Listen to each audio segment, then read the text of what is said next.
Cette année, c'est dans des locaux du groupe scolaire d'Ottrott remis à neuf et qu'ils avaient décoré avec un soin tout particulier que les enfants de l'école maternelle ont accueilli Saint-Nicolas.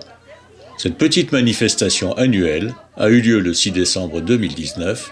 Lors de son apparition, le grand saint était accompagné de Père Fouettard, rapidement congédié pour aller s'occuper de son âne resté dans la cour de l'école.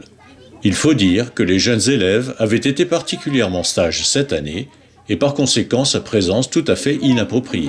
Bon, mais est-ce que vous connaissez un peu l'histoire de Saint-Nicolas? Je la connais par cœur. Moi aussi, je la connais. Qui ne connaît pas l'histoire de Saint-Nicolas? Moi, je la connais. Les gros menteurs. Bon, est-ce que vous voulez que je vous la raconte? Oui. Saint-Nicolas. Bon, alors voilà. Mais vous m'écoutez bien, vous êtes bien sage, vous m'écoutez. Oui, non, t'as pas le point fait. Chut. Bah oui, Père Fouettard, il n'est pas loin, enfin il s'occupe de l'âne. Hein. Bon. Il est donne des carottes. Alors, il y avait un jour 3 petits-enfants de votre âge. Leur papa et leur maman n'étaient pas très riches. Et ils habitaient dans un village, un peu comme Ottrott.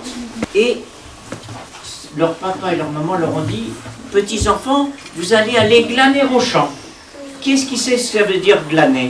Ça veut dire que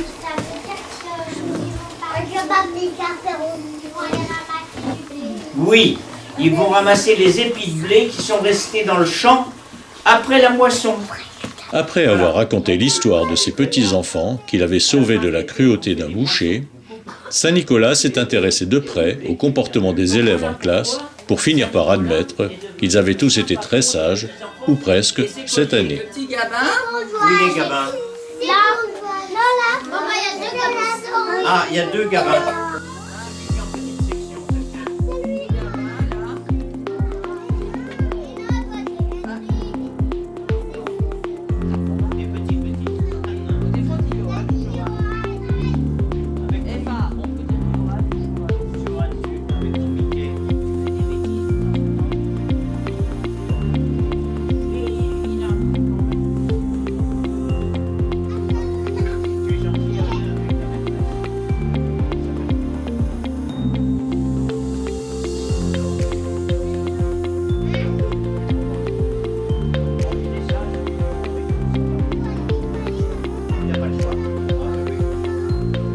Les enfants ont alors entonné quelques chants pour le remercier de sa visite dans leur école.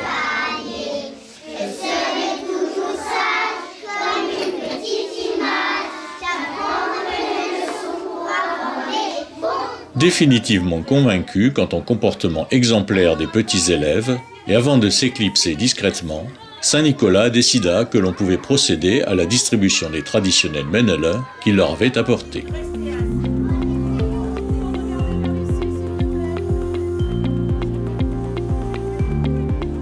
L'heure de la dégustation était venue et les petits élèves se sont alors dirigés vers les quelques tables installées à proximité des salles de classe pour y dévorer ces fameux ménelins.